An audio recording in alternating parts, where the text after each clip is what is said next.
అందరికీ.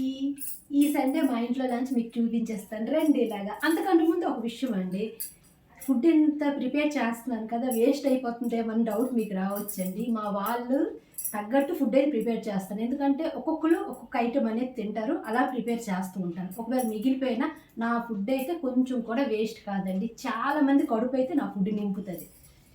ఎవరైనా ఇక చాలు ఇంకొద్దు అని చెప్పారు అని అంటే అదొక భోజనంకేనండి. కడుపు నిండిపోయింది ఇక చాలు అని చెప్పేది. అందుకే నాకు వీలైనంత వరకు ఎవరికైనా కడుపు నిండా భోజనం పెట్టడం అంటే నాకైతే చాలా చాలా ఇష్టం అండి.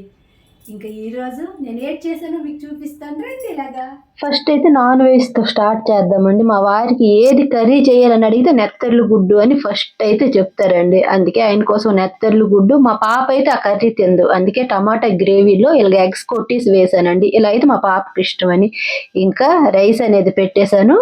ఈరోజు నేను నాన్ వెజ్ తిన్న సండే కాబట్టి నా కోసం వంకాయ ఇలాగా రౌండ్ కోసి వేపించుకున్నాను.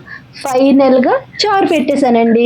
మా వీడియోల మీద మీ అభిప్రాయం అయితే కామెంట్ చేయండి. ఇదేనండి ఈరోజు మా ఇంట్లో లంచ్.